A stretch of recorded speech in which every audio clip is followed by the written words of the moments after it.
Imagine being a soldier in the heart of the deadliest war the world has ever known. Now imagine a single, devastating moment when the wire goes slack, the radio goes dead, and the friendly advance to your flank simply stops. 1 minute, you are part of a coordinated, 4-mile push against the enemy. The next, you are alone, surrounded by the enemy, miles behind the front line.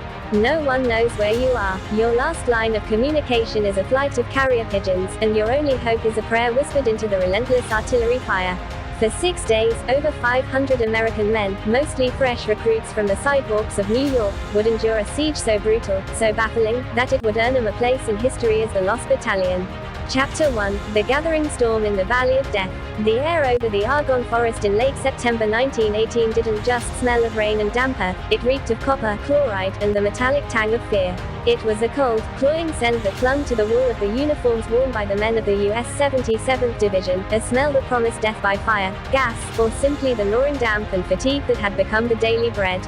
These were the New York's own, not the tough, battle-hardened veterans of the regular army, but draftees, clerks, tailors, delivery boys, and factory workers, men who had traded the bustling, electric anonymity of Manhattan for the mud, terror, and soul-crushing noise of the Western Front. They spoke a dozen languages and hailed from every corner of the melting pot, yet they were united by the division's patch, a statue of liberty, an ironic beacon of freedom planted firmly in the European slaughterhouse. Their commander was Major Charles Whittlesey, a soft-spoken, bespectacled lawyer from Massachusetts who had graduated from Williams College and Harvard Law. He was an unlikely field commander, a man more comfortable with briefs and statutes than barrage tables and bayonet drills. But World War I had a way of thrusting ordinary men into extraordinary roles, and Whittlesey carried his duty with the grim determination of a man reading a difficult, inevitable verdict. His gaze, usually calm behind his spectacles, held the flickering premonition of the catastrophe to come. The mission, delivered with the casual brutality of high command, was simple. The Meuse-Argonne offensive was set to be the decisive, final American blow against the German line. The 77th Division was tasked with advancing rapidly through the Argonne Forest, a dense, near-impassable labyrinth of ravines, thickets, and limestone ridges. It was a perfect killing ground, and the Germans, masters of defense, had spent 4 years fortifying every inch of it with barbed wire, machine gun nests, and deep, concrete bunkers. Whittlesey's command, specifically, the 1st Battalion of the 308th Infantry, parts of the 307th, and a company of the 306th Machine Gun Battalion, was slated for the central thrust. Their objective was a ravine system known on American maps as the Charlie Bow Mill, a low-lying, snake-like path that promised the fastest route but offered no cover. On September 30th, the orders arrived. The entire line was to push forward, with the French 92nd Division advancing on their left flank and the American 28th Division, the Keystone Division, pushing up on their right. Our advance must be relentless, Whittlesey instructed his officers. We drive forward. We cannot afford to pause for local skirmishes. Keep your lines moving, and trust that the flanks will conform. It was a standard order for a breakthrough operation, built on the premise of coordinated, continuous advance. But in the Argonne, coordination was a myth. The forest itself was the enemy's ally, swallowing units whole, scrambling compasses, and muffling all sound save the immediate thunder of one's own artillery. Visibility dropped to near zero as soon as the men left the established trails, and the dense canopy made air observation useless.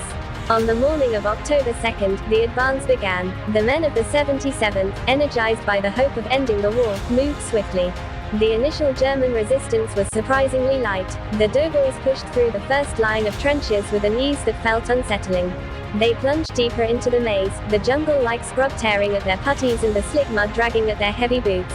Whittlesey, leading from the front, watched the speedometer on his compass wind down as the morning wore on. They were making spectacular time, pushing nearly 4 miles ahead of the established front, a brilliant tactical success. The Major's heart, however, was already sinking with a terrible, creeping dread. The sound of flanking fire, the reassuring constant of a coordinated attack, had faded entirely. A nervous silence had taken its place. His scout reports were grim. The French to the left had not kept up, they were stalled by a devastating barrage and fierce German counterattacks. The American 28th Division on the right had run headfirst into an impregnable knot of German fortifications and suffered massive casualties, forcing them to pull back and consolidate. Whittlesey was where he was supposed to be, but his flanks were not. He had followed his orders perfectly, advance relentlessly, but in doing so, he had led his men into a deadly, three-sided trap.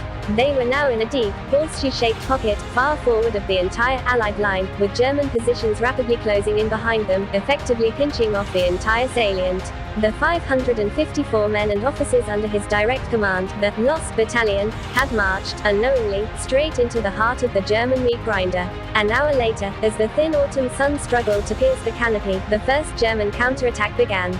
It did not come from the front, where they expected it, but from the dense, forested ridge behind them.